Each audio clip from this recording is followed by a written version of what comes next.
Good morning, my friends. Happy Tuesday. It is Tuesday, December. No, wow. Already out the gate, Spaz. Already out the gate, I'm messing up. It is February, you guys. What am I talking about? Happy February, you guys. February 16th, 2021. Welcome to the Space Game Junkie podcast. I, as always, am your co-host, Brian. And joining me, as always, for these morning shows is your co-host, Spaz. Hello. It is 6 a.m. I mean, we usually stream at 6 a.m., but, you know, doing interviews is a different thing, y'all. So it's a different, brain set. So we're here at 6 a.m. because our guest is in Bucharest, Romania, joining us all the way over from, would you consider that Eastern Europe? Is that Eastern? Okay. Okay, because joining us from Eastern Europe is, okay, I'm just going to say it how it's spelled. Alex Trofin. Yeah, that's probably right. How do you say it? In Romanian? Yes. Say it again? Trofin. Trofin. Yeah. I mean, it works. Doesn't matter. I want to at least try. You know, I want to at least try to get it right at least once. Say it in Klingon. Alex Trofin of Hellride Games to talk to us about his upcoming capital ship combat game, Capital Command. Welcome, Alex. Hi. Yeah, thank you for coming on. This is not your first space game. This is the first time we've had you on, but we've covered your games before. You did Thrust and Shoot, I believe it's called. From that was my first. Yeah, thanks very, very much for having me. This is the second one, but Thrust and Shoot was pretty much my first game I published on Steam, and the first space game I did, and it was. I mean, it has problems, I guess, as first efforts that go. But this one is pretty much. I hope I've learned from the mistakes I made with Thrust and Shoot, and this one is for real. I think Thrust and Shoot, if I remember correctly, it wasn't a very long experience, but I think enjoy my brief time with it, if I'm remembering correctly. So that was a big problem with it. I spent so much time and effort making the actual flight work for me, I guess, and it kind of worked for everybody that told me about it. However, the problem was that when I made the game, I was learning so much stuff, and I pretty much caused the technology just didn't allow me to make a lot of the game, a lot of missions. So every mission ended up taking me a very long time to make, which is also probably my personal fault, because I'm not really good at that. I'm not a good mission designer, I guess, and a level designer. And it's kind of hard for me to do that. And also technology was really difficult to work with. So by the time I actually got 4 missions and the tutorial done, I was super happy to just, you know what, this is okay. This if I can't anymore. And I had to stop. It's super difficult adding more stuff. And as I added more stuff for each mission, because every mission in Technical Control has kind of a different theme. But as I added functionality for one mission, I ended up, of course, breaking everything else. So I couldn't anymore, and I stopped. And the result is a game with 4 missions, 4 missions and a tutorial. And the thing is, you're learning to fly a different kind of spaceship, but once you figure out how to fly the ship, there are 4 scenarios where basically there's a dogfighting mission, there's a ground attack mission. I can't really remember what the other ones were. Yeah. It was what, 3 years ago that came out, roughly. 3 years ago. Yeah, that's which is an eon in computer gaming time. But are you getting help for the new one in terms of the mission planning, or just have you learned enough that you feel? Actually, what I learned was that I don't want to do it. So it's pretty much, because I mean, I have to play to my strengths, and my strength is not there. So actually, I made this capital command is made from the start, knowing that I'm not gonna be scripting missions and making levels, rather than emergent logic and mechanics create the various situations where you're fighting. Basically, enemies appear pretty much randomly, or well, not randomly, but procedurally generated enemies at hopefully well chosen times and places, and you're left with, go ahead, fight it. But I'm not scripting get emissions for this one. Okay, yeah. That's fair. So this is going to be much more, like you said, emergent, much more procedural. That's the intent, yeah. No, we love that stuff around here, so that's totally fine. So, folks, if you're not aware, Capital Command is um, you're commanding the intent is to command a single capital ship. That is the intent. Yeah, definitely. And there are no shields in this game, y'all. Like there's no magical bubble that protects your hull from incoming stuff. But there aren't like really, if I'm remembering correctly, there aren't like lasers or phasers or anything. Like everything has like a physical, like all the weapons are physical. That's right. Yeah. So you have artillery, you have missiles, and you have smaller guns that could work as point defense or Yeah.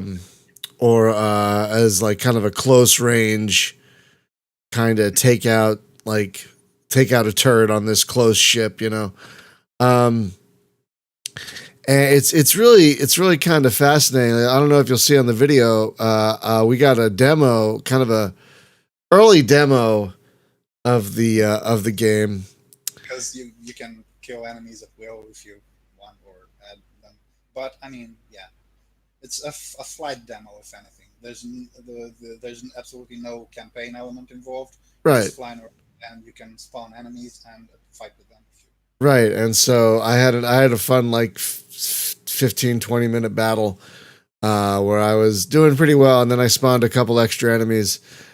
I realized late that there's a button where you can tell them to move. I hadn't pushed that for a while, so they were just kind of sitting there. So I was like, why am I doing so well? Oh, that's why I'm doing. They're not moving. Okay, but then once they Yeah. start, sorry, go ahead. No. Go ahead, please, please, please. But once they started moving, they really started working me over. Now, we already have a question. We talked about this beforehand, Para will, but Para has a question. Will it have assault shuttles to board ships? And you said there is boarding, but how exactly will that work?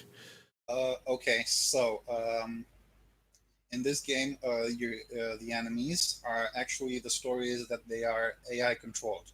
So I mean, we can talk. I guess we can talk about this later. But basically, enemy ships are rogue AIs, or actually malfunctioning AIs. I guess not necessarily rogue, rather berserk AIs.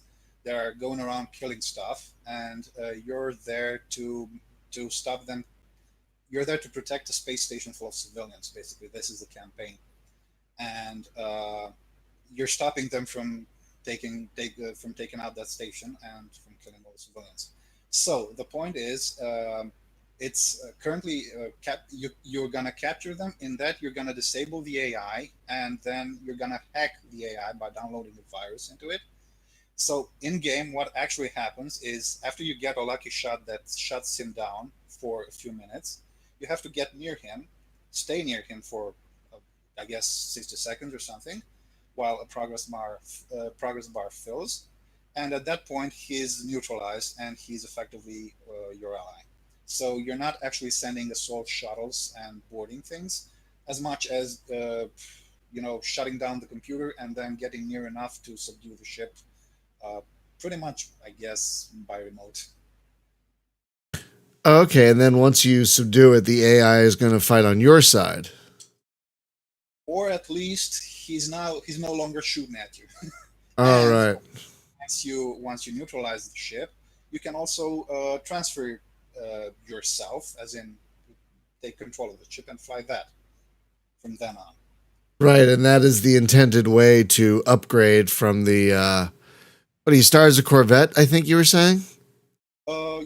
Yeah. The smallest, lightest ship is called the Scout Corvette, and the intent is, of course, to end up to move up all the way to battleships and heavy frigates and all kinds Now we kind of touched upon this a little bit before the show, but I wanted to ask: the intent is for you to command a single ship, but will there be allied ships fighting with you that you can give like general commands to, like attack this target or protect me or that sort of thing?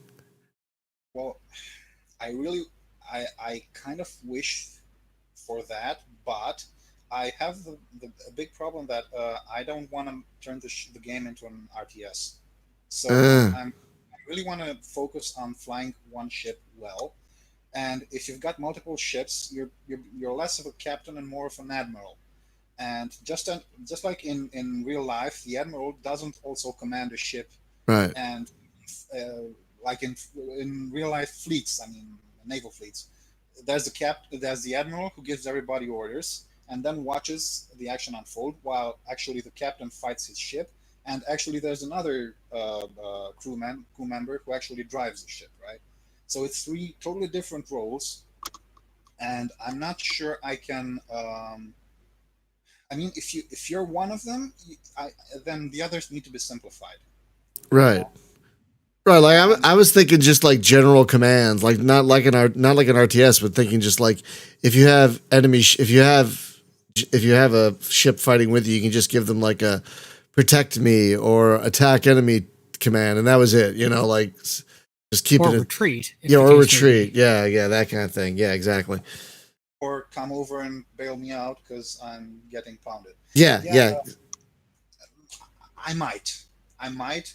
Um, yeah, the major problem isn't necessarily technological, as in the code probably doesn't really need a lot, but there's a lot of work to be done on the UI side. So you have the interface to actually see what the ships are doing and give them orders, and mm, on the design side to make sure that, yeah, because UI is huge.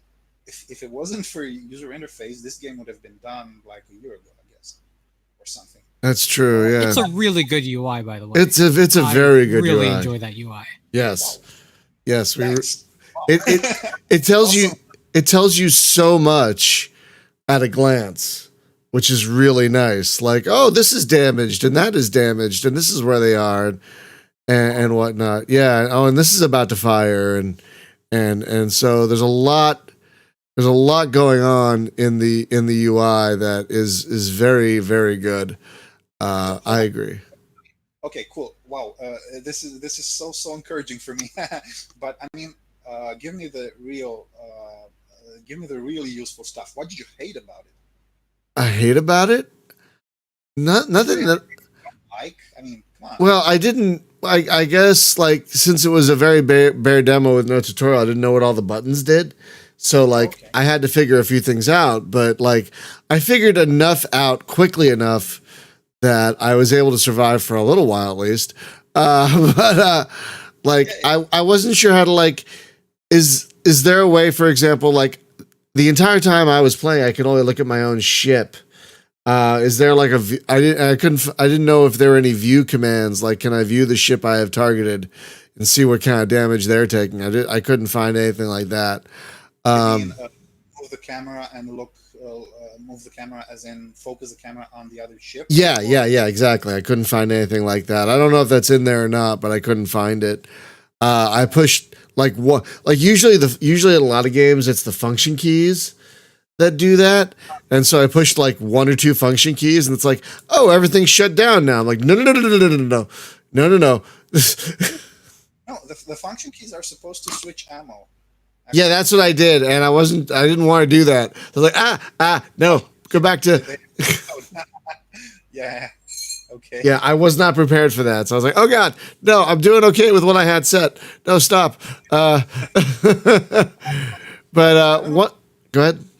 Did you find the zoom command? No, Are you kidding? no, I didn't find Oh, it. Where is it? if you right click, it zooms in. What? I'm serious. Yeah, Okay, It's right that's I click. found it. I okay. for what it is worth, I did find that Here's during I my didn't little testing. even I didn't even think to right click. Oh Lord. Okay, wow, I'm an idiot. Uh, said that I no, it's really okay. That's what tutorials are for. you're Oh, kidding. oh, You've been playing space games for a fair amount, and you've seen a lot of but there's no stuff. consistency in these things. I know. There's I no wish there cons- was. I honestly wish there was. I had to make up this stuff by myself, pretty much. Yeah, there's no It's consistency. No, but what you made is very good. Like I love seeing the different like when I get damaged, I like seeing the different the damage. And I want to talk about that. The damage parties going and doing their thing.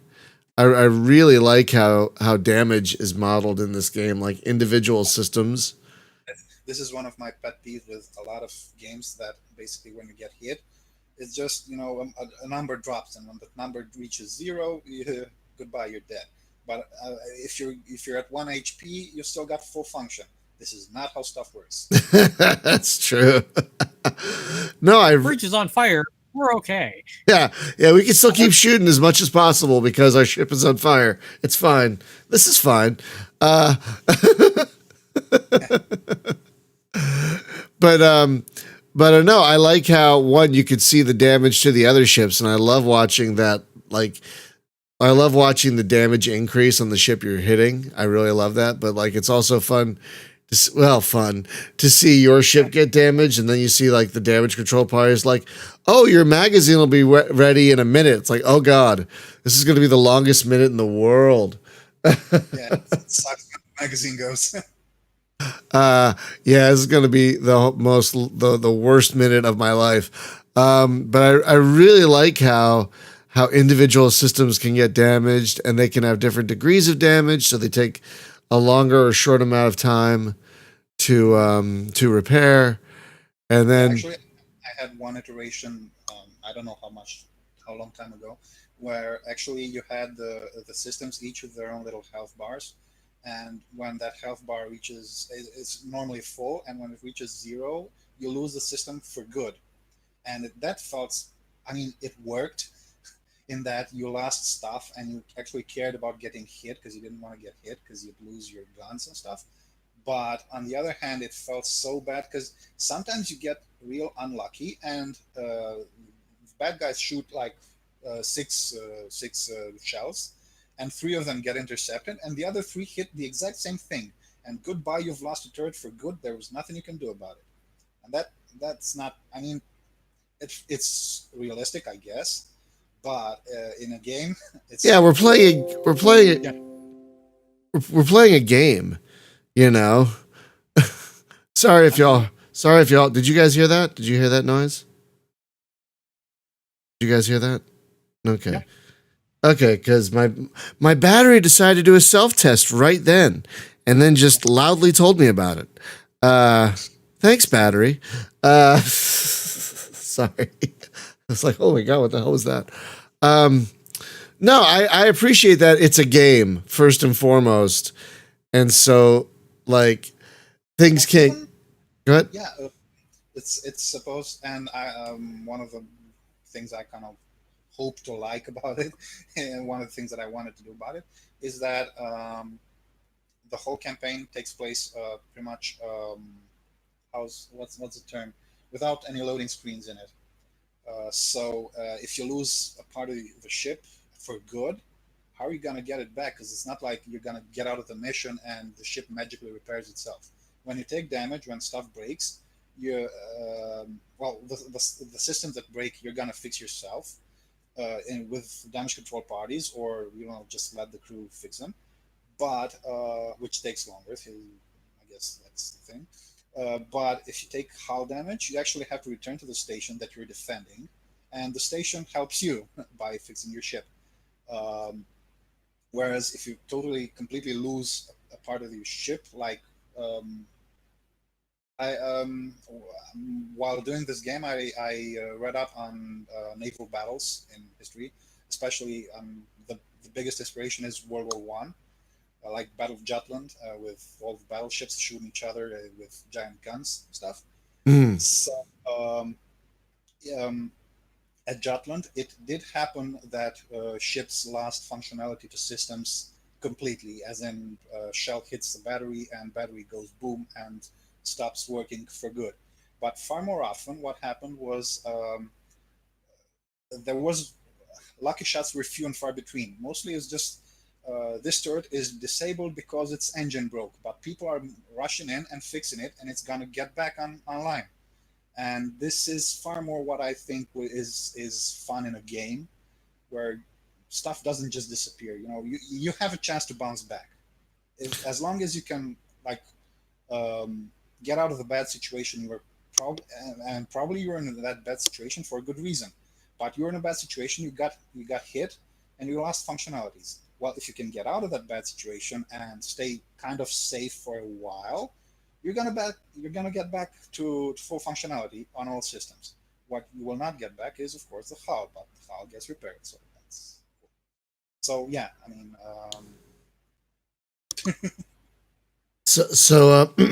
So basically, is the campaign like you have stations that you're defending?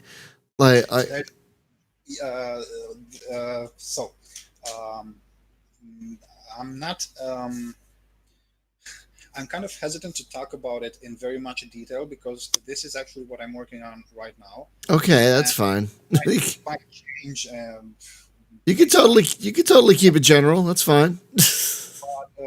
Yeah. So the planning and the idea right now is that you're in charge of one station.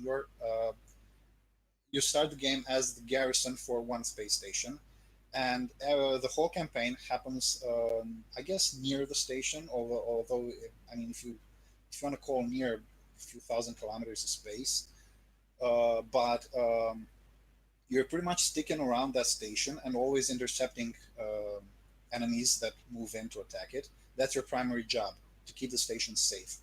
And actually, every time the station takes damage because somebody manages to shoot a few missiles at it or something, you lose some of the survivors. You actually get casualties, and the game ends in victory when those survivors get evacuated, and your score at the end is how many you actually managed to save, how many people.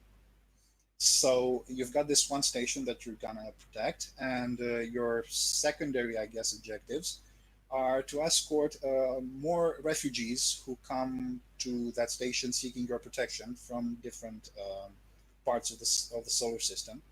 So they're all. I guess I could start by actually. I've pretty much explained the campaign by now. So the point is, you're part of the space civilization who decided at some point that it's okay to automate all their ships because sailors are expensive. And so they did that, and everything went pretty well until the AI somehow went berserk and started attacking everything in sight. And when this happens, the AI fleet split into many task forces and started killing people pretty much randomly.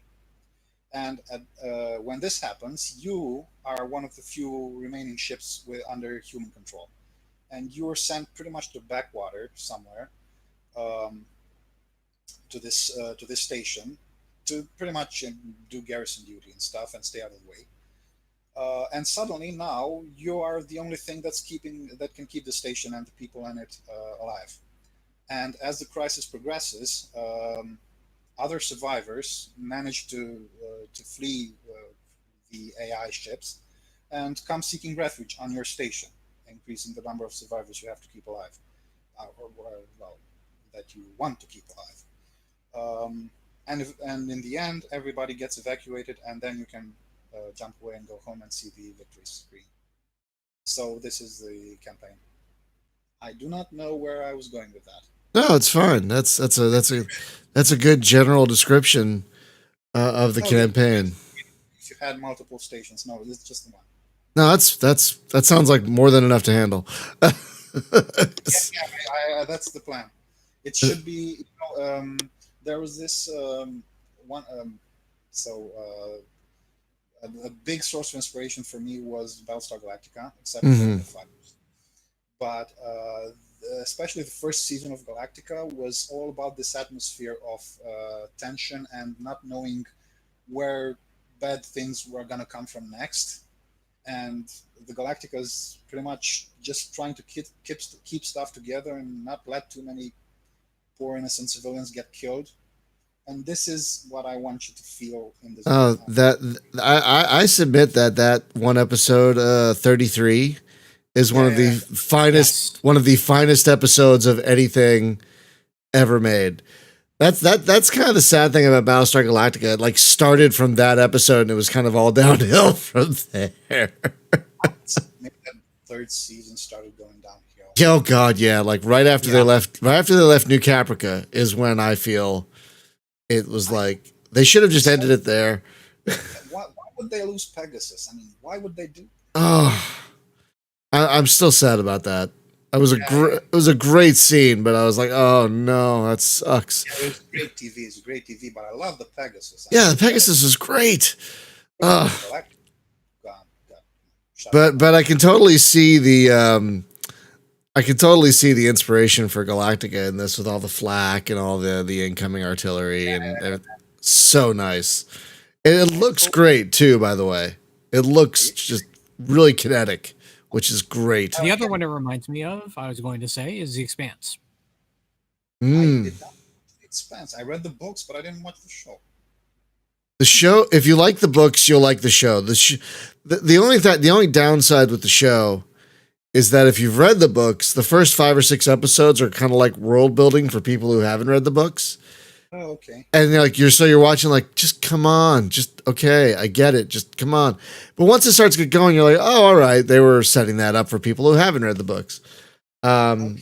But once you get past those first like setup episodes, it really like starts taking off, and the casting for the most part is really close to what at least I imagined in the books. They did a really good job with the casting. There are a handful of changes, but Yeah. Oh, they have to be. They have to be Yeah. changes, but Yeah. it's an adaptation, not a direct translation. Yeah, and it's a very good adaptation. It's a very good adaptation. They're ending after this season, right? Like the 6th season is going to be their last, right? I The think. next season will be the last. Yeah. Yeah. Based on where the books go, that's probably a good idea. Because holy sh. No spoilers. No, I'm not. That's all I'm saying. That's because wow, the books go to some places. Yeah. And the books are going to end soon too. I think the 9th book is going to be the last, which I think is the next book. And I think it's going to be the last book. I think that's it. You know.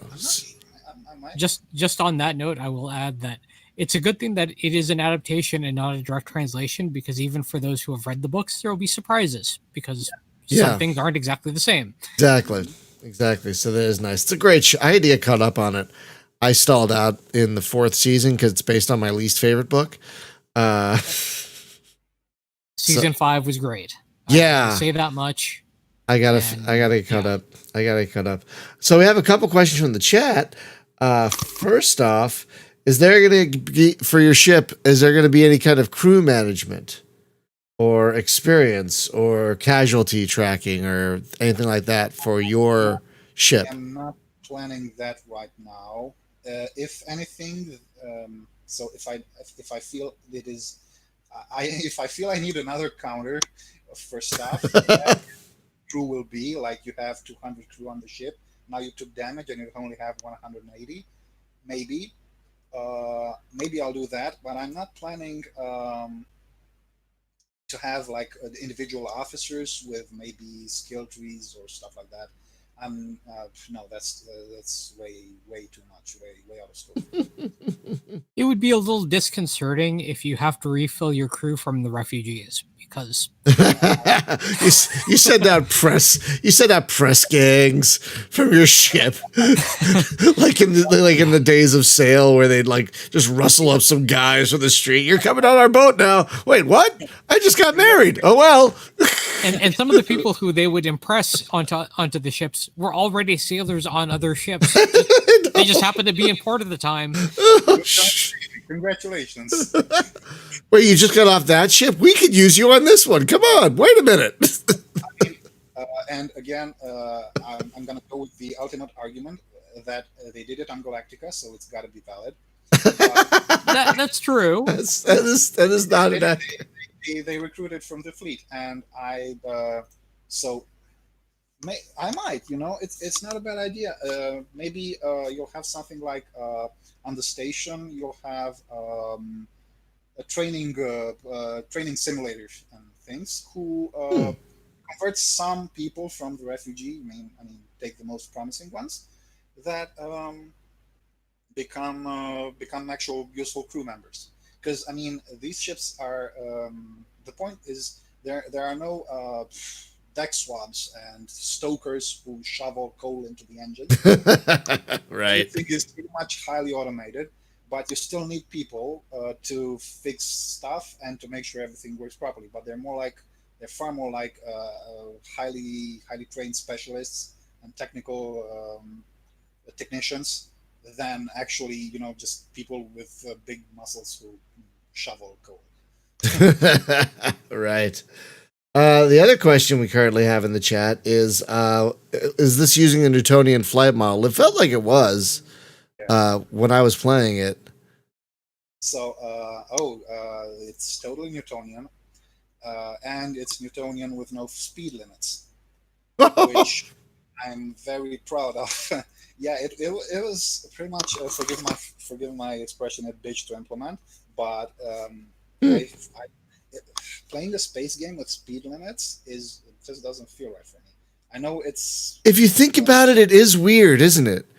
Like, come on. if you think about it, like my ship can only go 100 kilos an hour. Like what? Yeah, I guess. I mean, There's no friction. What's going on here? There's even games. I mean, as I'd rather have a game that actually uses the what I call the soup flight model, where you're not flying through space, you're flying through soup, which slows you down, and there's friction, and you can't move in one direction and turn in another. Okay, fine, if you want to do that.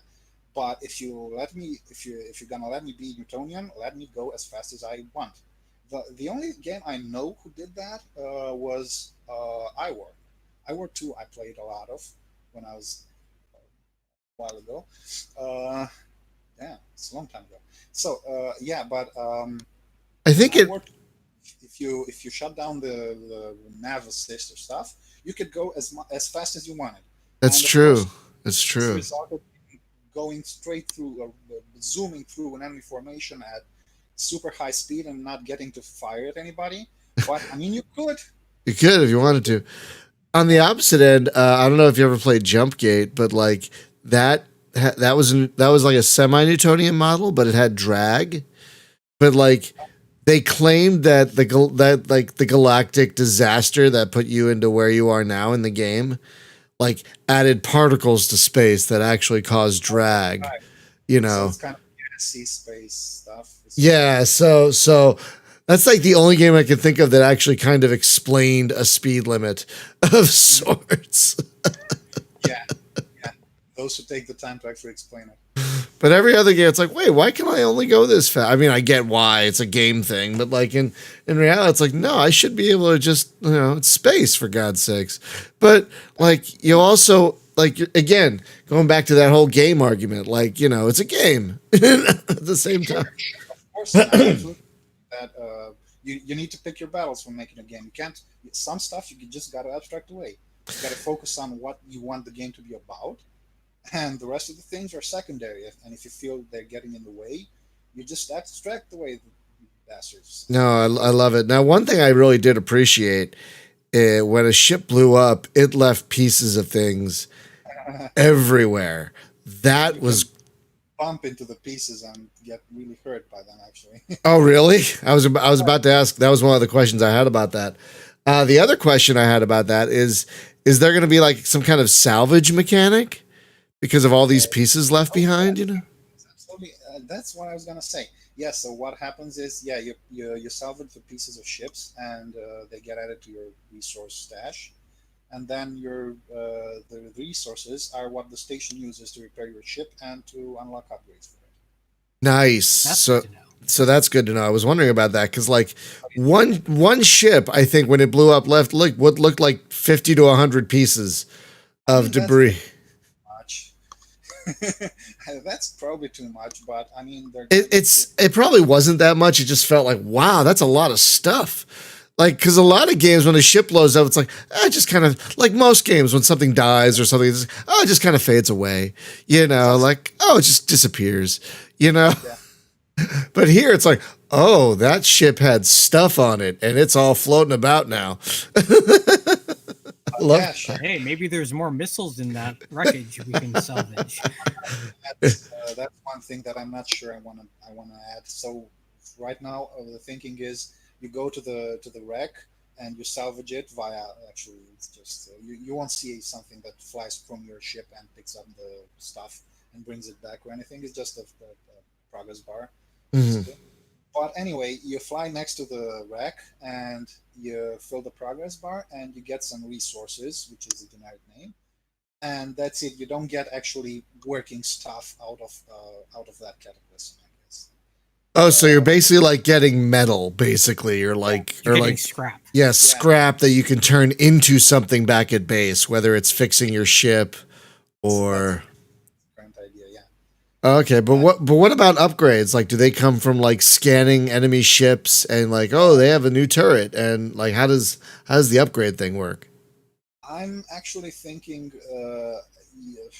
you're not gonna do a lot of R&D in a combat zone and disaster area. That's fair. So you probably know what you can put on your ship beforehand. So you just move to the station, stay there as long as it takes for the engineers to install the upgrade on your ship, which means basically filling the progress bar. And when it's full, the upgrade just the new guns or the new things pop into existence on your ship, and that's it. But there are I, I'm a big fan of fewer upgrades that do a lot of that are very significant, as opposed to 1% upgrades. So it's very possible that a ship will have maybe 10 upgrades in total that you can buy, and it's if I can, I hope you won't ever be able to have enough money to buy all 10 of them. But every one of those bastards is gonna feel a lot. It's gonna feel like a big deal. It's gonna improve your ship a lot. You know, this is how I intend to make it.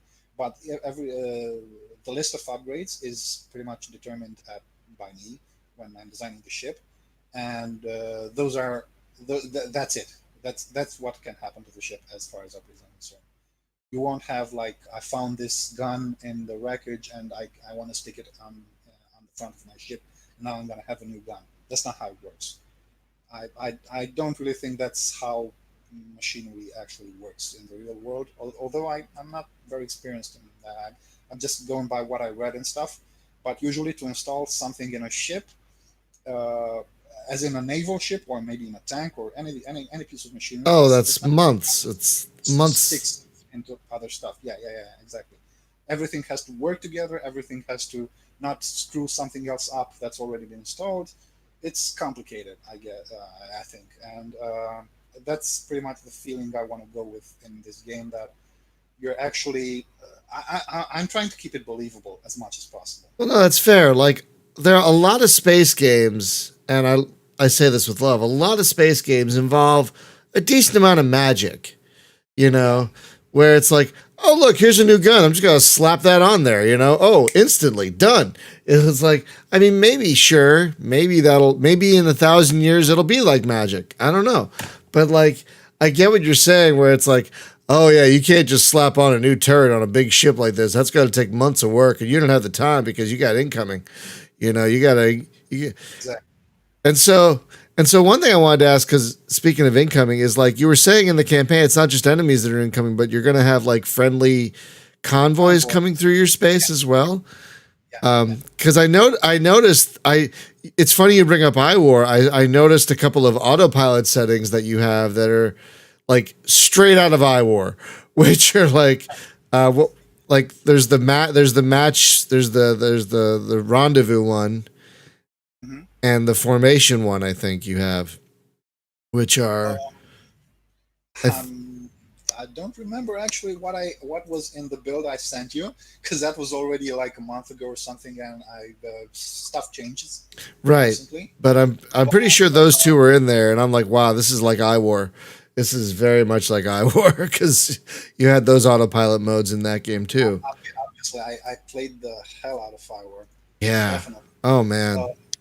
Oh yeah. Actually, there's the stop button that makes you stop relative to whatever you're targeting.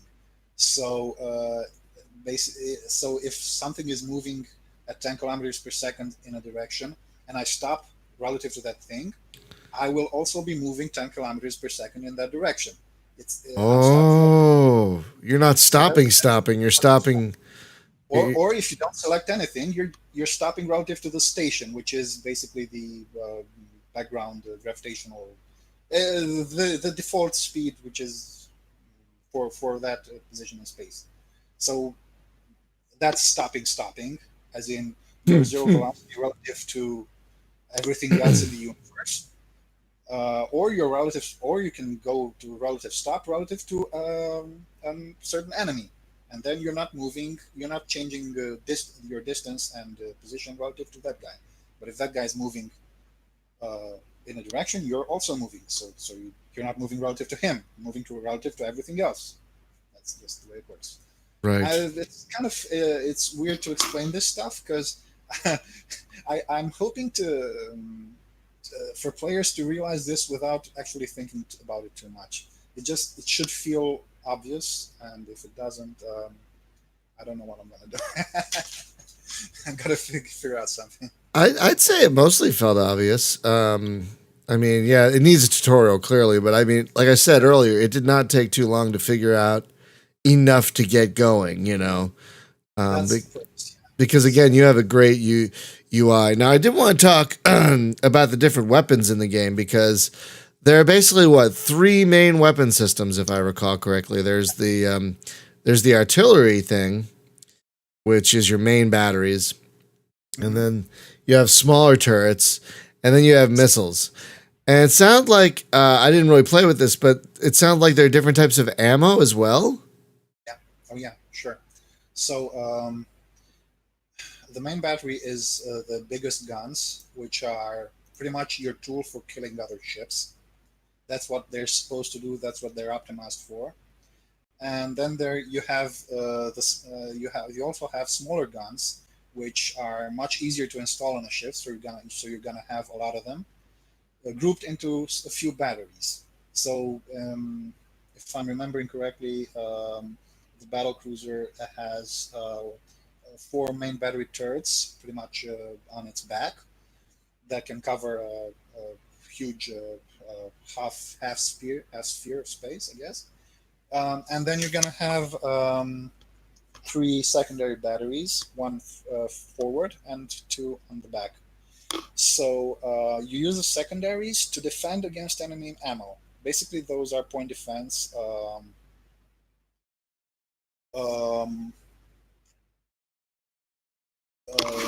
weapons like CWIS and CRAM are in modern days. Um, so the the idea is that you mostly keep those secondaries to defend you, except if you've got a better idea, and in which case you can also have them attack stuff. But when they're attacking things, you pretty much you should probably use different ammo, because point defense ammunition is really only optimized to kill things at very short range. So it's kind of inaccurate at anything beyond like a few kilometers.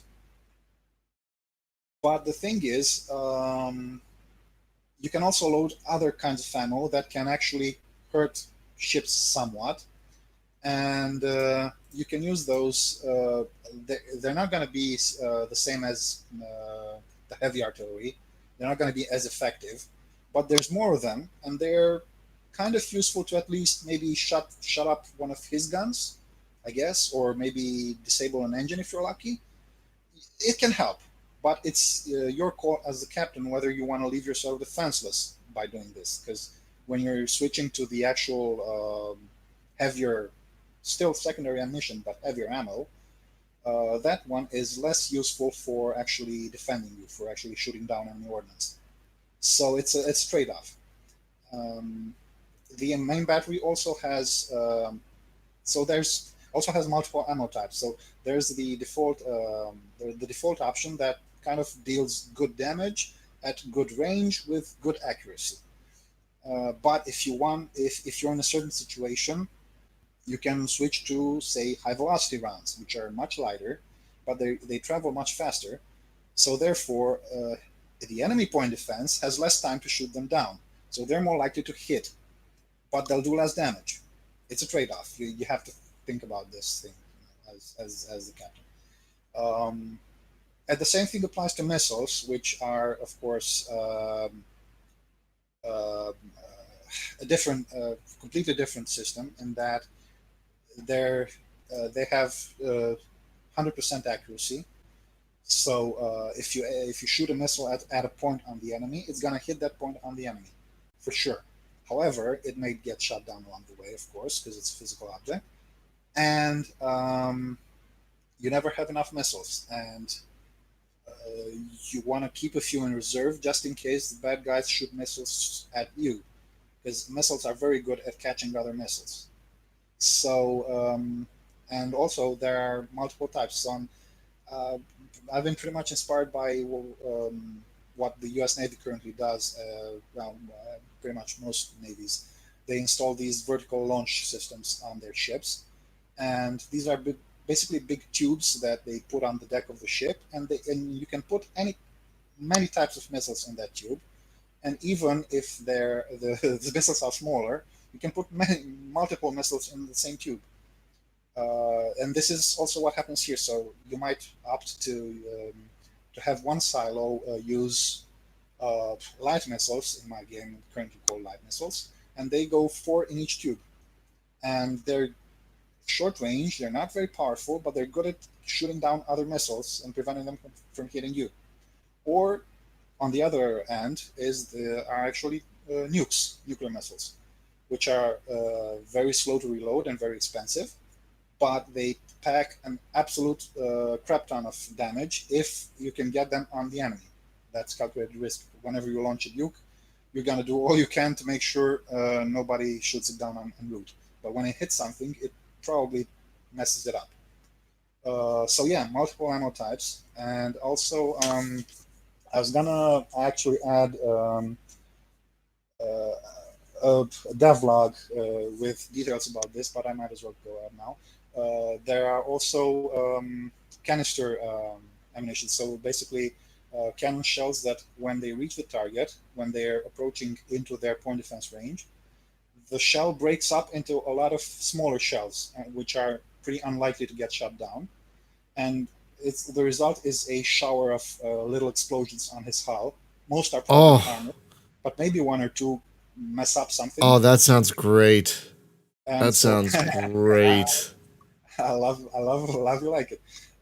Yeah, and so you have missiles and shells with fragmentation functionality, and also the kind of third type of special ammo is flak.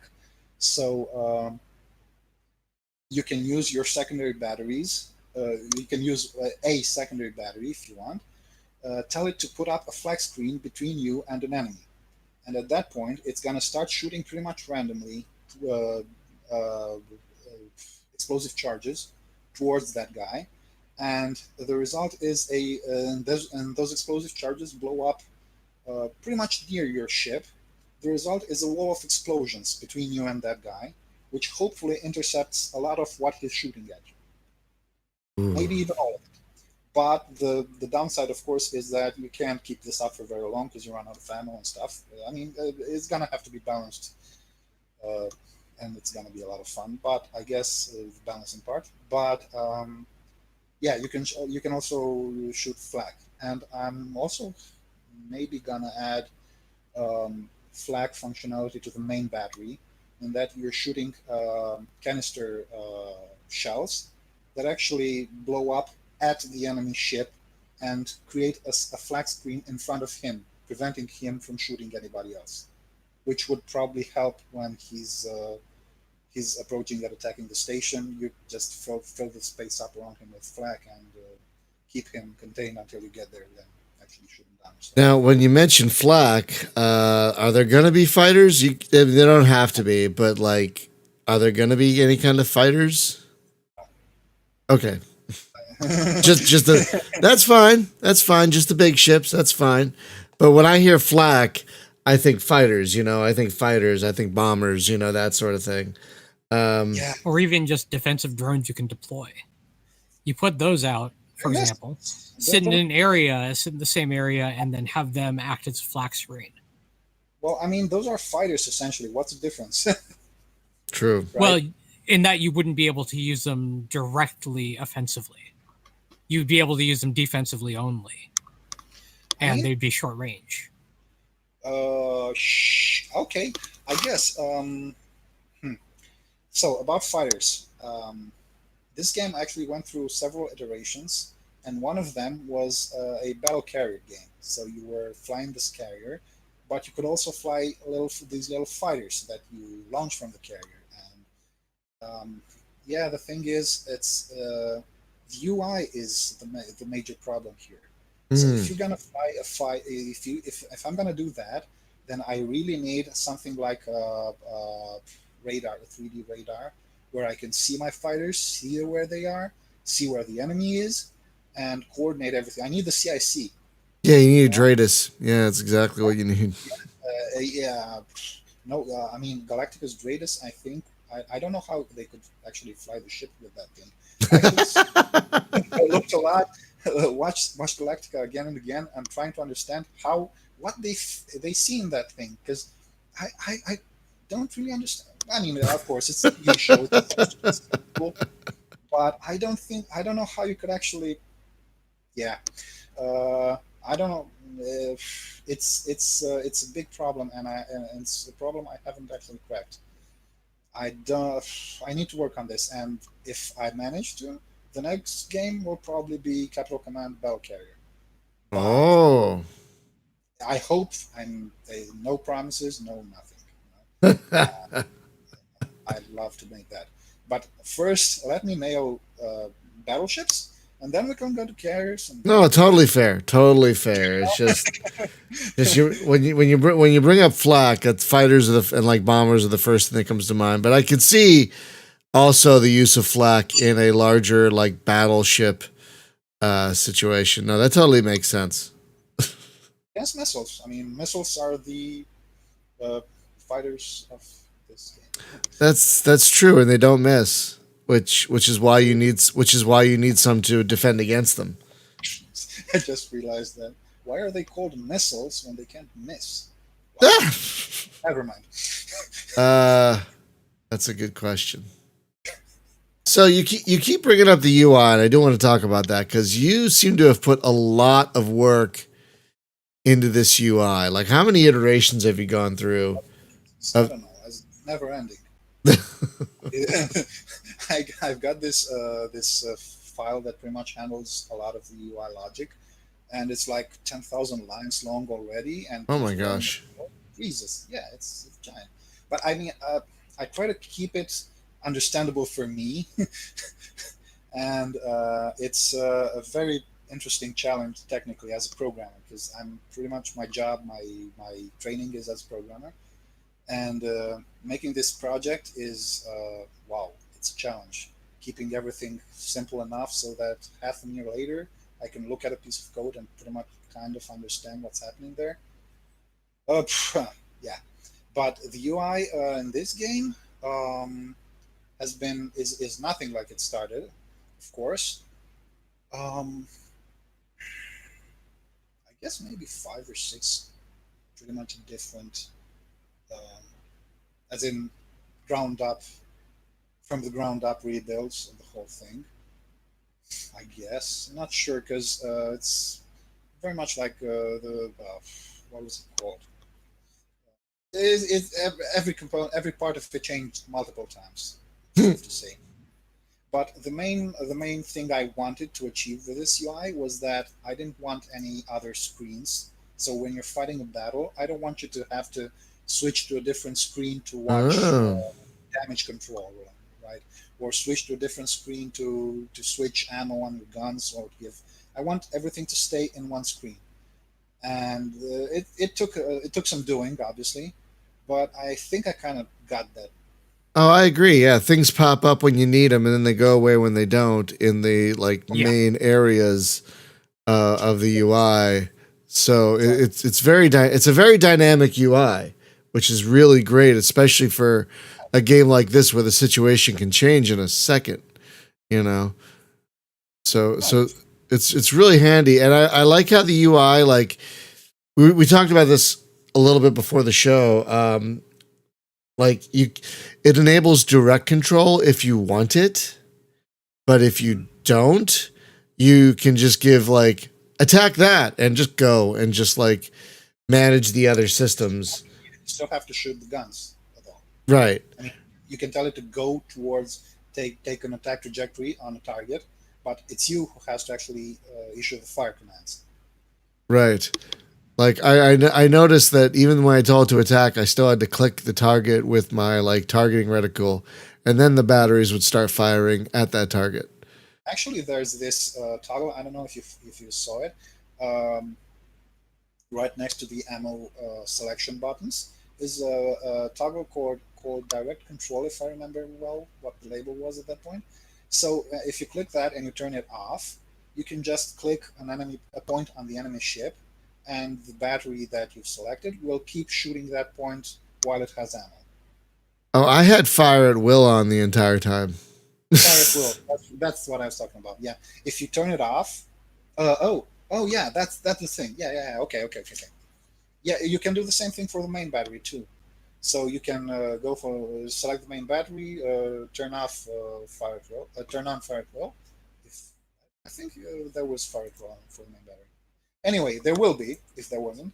So you turn it on. You tell it essentially, yeah, hit that guy in the nose, and forget about the main battery, and the guns will just keep hitting that guy in the nose as long as they have ammo, and as long as they can turn to actually aim at that point. Right. Um, of course, the main battery also has an accuracy mechanic. I don't know if you actually interacted with that. The thing is, if you turn the guns, they lose accuracy, so they need to keep aiming at in a certain direction, and then they'll gain accuracy towards that. So you can either choose to fire a shot like from the hip, just shoot in that guy's general direction and hope something hits him, or you can linger on a certain point, and the battery and the targeting reticle actually closes down on that point, so you'll shoot a very focused and accurate salvo. Right. But I noticed that once you it takes a while. sorry, I noticed that when you told a ship to attack, it would basically like pick the best point for you to shoot your ship's weapons and try and stay at that point relative to the other ship. The logic of the attack command is to perform flybys at not very fast relative to the target. Right. Move around, make a flyby of the target, and then turn around and make another flyby on a different vector, and so on ad infinitum. Essentially, that's the idea of the combat. Wait, Chris in the chat, what's an alpha strike? You say you call that an alpha strike. What do you mean by an alpha strike? Shooting all. All the guns at once? Is that an alpha? That is an alpha strike. That is an alpha strike. Got it once.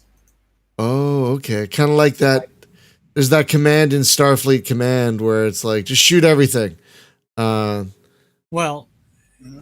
Yeah, I mean it's different than fire at will, because when you're firing an alpha strike, it is everything at once. Right. So going for burst rather than staggering out your damage. Mm-hmm. In this game, actually, it's very, very useful to fire a lot of stuff at once. But you have to keep in mind that if you shoot it at once, it's not necessarily It's not necessary that it arrives at once. So if you've got missiles that take 20 seconds to reach the target, and guns that take 15 seconds, you shoot the missiles now, and 5 seconds later you shoot the guns. So you want everything to arrive at once, not to leave at once. wanted to get at the target at once, because then you have a very good chance of overwhelming his point defense. Now I wanted Or to. Oh, sorry. yeah, this is what is going to happen when the point defense is actually correctly tuned. For now, I mean, I don't know if it actually works right now, but that's the target, right? So I wanted to ask, going back to the UI, when you get damaged, you have a list of things that are damaged and like the time it'll take to fix them. Is there a way to prioritize what gets fixed first? So the way the damage works in Capital Command is as exactly you've got the list of things that are broken, and also in that list are any damage over time effects, which I call fires for simplicity. Um, but the thing is, the ship automatically repairs every. I don't know if this was in the build I sent you. Maybe it So was. in the video, and this is in our build, of course, that we have. Yeah. There are 3 damage control teams that you can send out, and they will, once they are in place, they will start repairing that particular system faster, and then there's a cooldown before they can be reassigned to something else. Yes. So it was. Yeah. So the damage gets repaired automatically, but it takes a while. So you can let it play out, like maybe it'll take 5 minutes for this gun to get repaired. But if you want to shoot this gun right now, you can deploy a damage control party, and it'll go maybe 10 times faster or something. So it'll take far less time if you deploy DCP.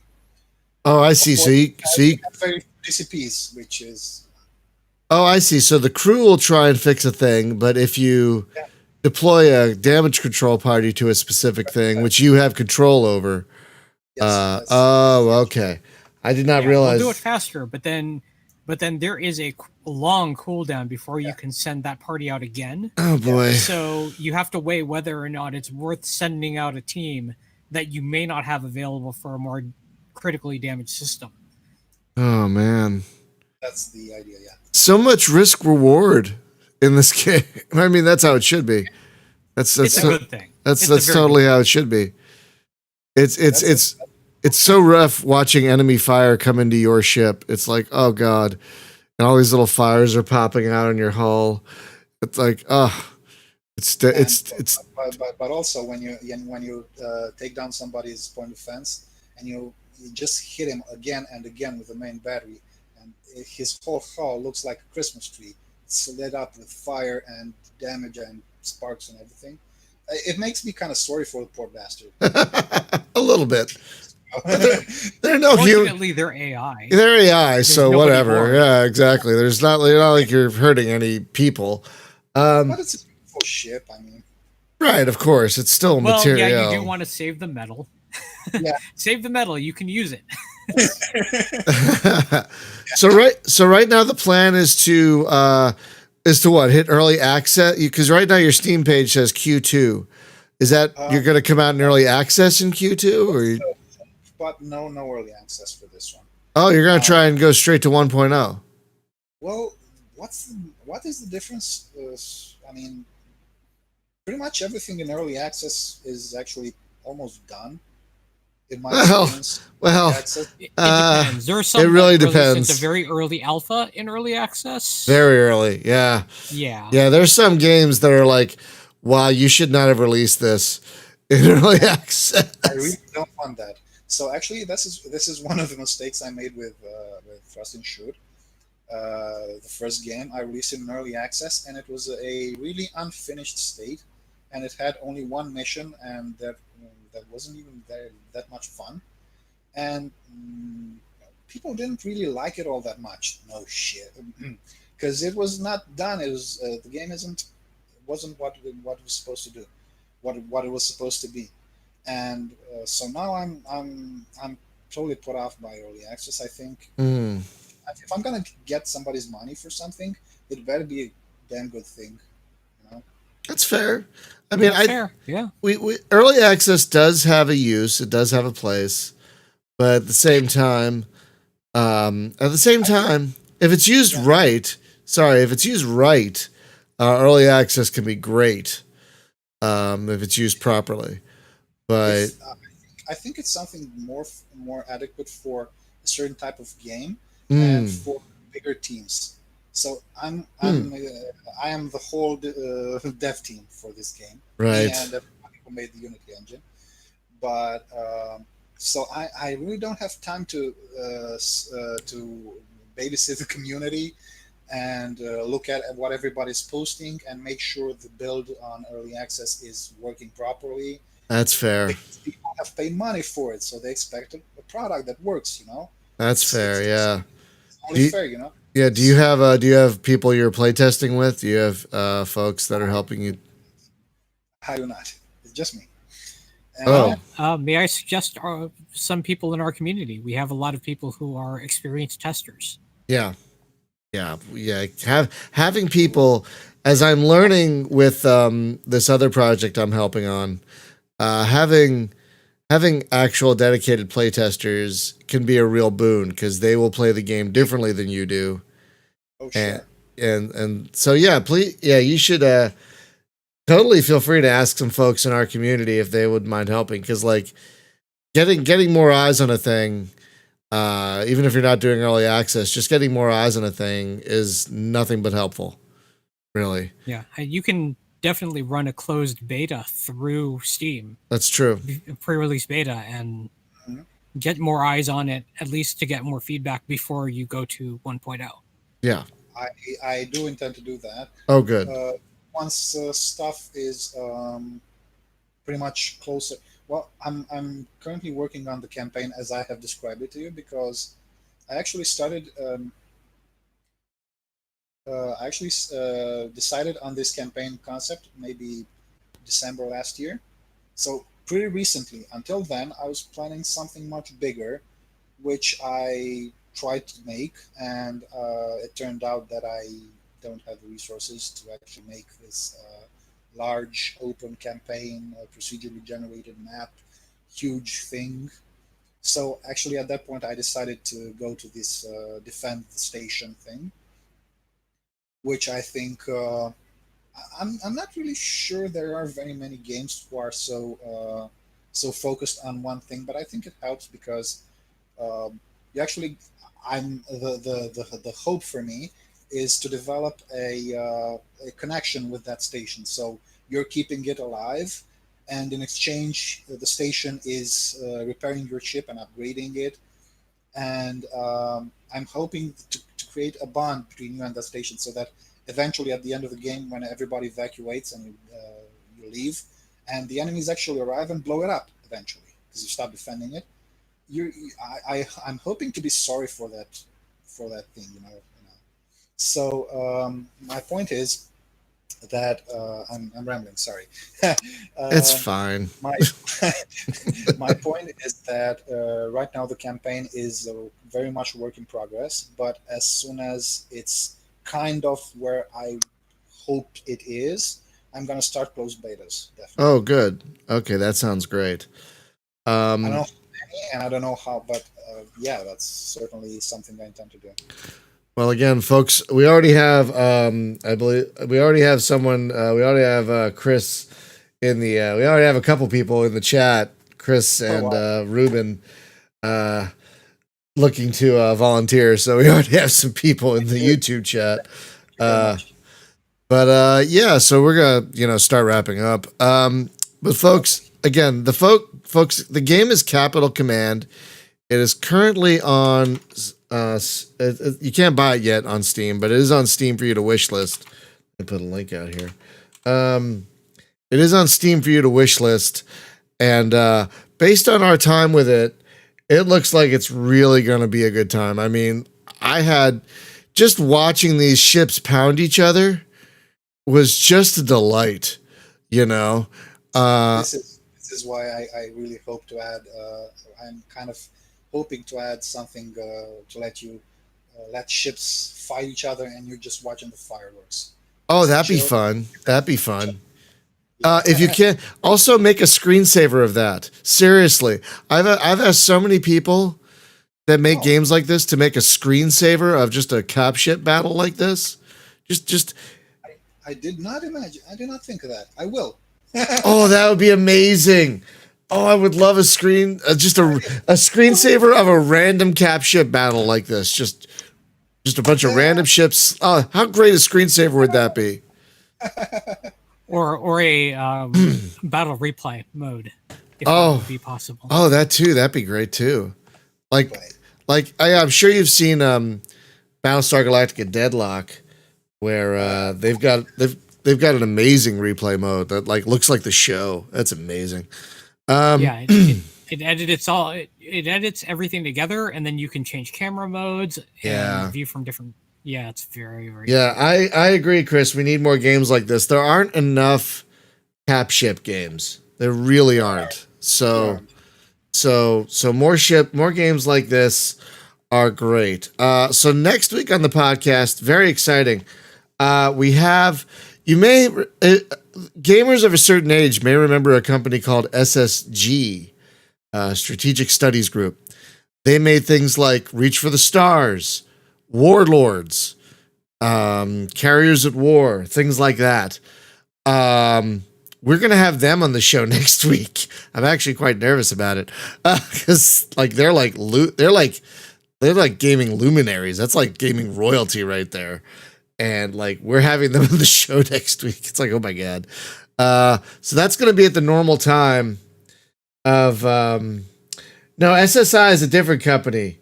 That was what was I forget what Spaz, do you remember what SSI stood for? It was like Strategic Study. It's been so many years. Strategic Studies or something like that. But SSG was the company that made Warlords, and they made Reach for the Stars. They made Carriers at War. They that was Battle Ardennes. SSG is kind of still around, but we are lucky that the folks from SSG are still around. Strategic Simulations. Yes, that's what SSI meant. We're lucky that the folks from SSG are still around to talk to us about, because they were around in the 80s and 90s. That was when they did their thing. And that's like the most amazing era of gaming history. So like I want to talk to them about not just Reach for the Stars, their space game, but like Warlords and all that stuff. Warlords was their big thing. Like they had like, God, there were like, there's like 7 or 8 Warlords games if you look at them. Between Warlords and Warlords Battlecry, and those are all great. So that's going to be on the podcast next week. For Thursday, what are we doing Thursday? Are we doing Dying Light on Thursday? I think we're doing Dying Light on Thursday. I don't remember now. Yes, it is Dying Light. All right, so yeah, Thursday for our afternoon LAN party, we're going to be returning to Dying Light. I should have enough steam today to do a stream this afternoon. I hope I do. But if not, we'll see you tomorrow. But I want to thank everyone in the chat for hanging out, asking great questions. It was a great chat this morning. Really appreciate it. And Alex, I want to thank you for coming on and taking the time out of your afternoon, your afternoon, to talk to us about Capital Command. It looks really great. And folks, playing even this early version was very visceral. Just watching these ships slug at each other with physical ammo was really delightful. And so you really need to wish list this today and keep an eye out for an upcoming beta test. Oh, absolutely. But that'll do it for this one. Thanks so much, everyone, for hanging out. Take care of each other. Be well, and we'll see you next time. Bye.